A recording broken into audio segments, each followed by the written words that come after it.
Secretary Mnuchin, I understand that a total of $9.6 billion has been provided for the hardest hit fund since its creation. How much of that funding is left? I'm not aware of that specific number, but in the past 2 years, what are the main purposes for which the funds have been used?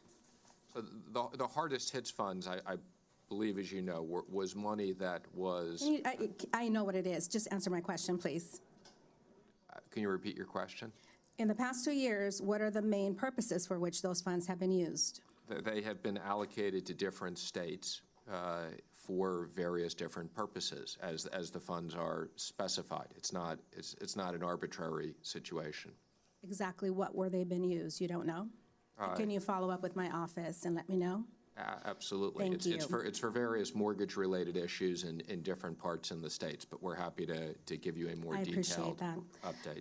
With the President's decision to spend up to $601 million on the border wall out of the TFF, can you tell me what other law enforcement activities will not be supported in fiscal year 2019? I don't know the answer to that. The request for the fundings was a request that came from DHS for law enforcement purposes. DHS has prioritized the different things. I can't tell you. It's not within my domain. Okay, so law enforcement purposes are only a priority at the border, but not in our communities?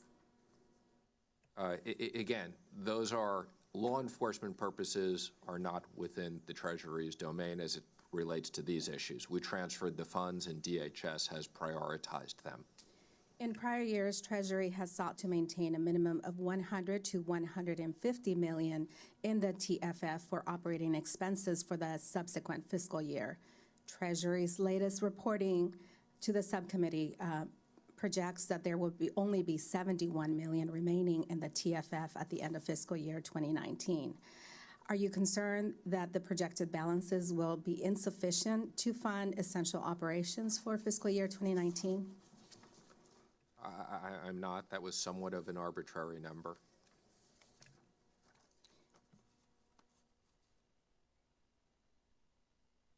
I'm sorry, I thought I answered. I said I'm not concerned. The $100 million was somewhat of an arbitrary number. Is that enough, 71, that number that you have that is projected to be left, is that enough to fund current activities? I believe it could, but we'll look at that in the context of our overall funding. Okay, moving on to CDFIs. In California's 35th District, which I represent, there are 252 loans and investments that were made using resources supplied by CDFI funding, totaling nearly $37 million. This means that more for small family-owned businesses. In crafting the fiscal year 2020 budget, you had a fantastic opportunity to change, the fact that there are cuts to this program, but you didn't. You're proposing a 94% decrease. Can you tell me why?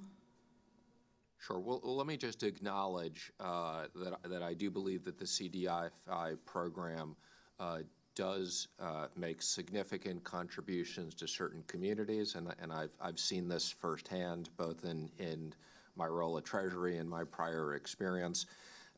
This was just a difficult decision of allocating money between different priorities within the Treasury, and we look forward to working with you and the committee as you ultimately decide how we spend the money.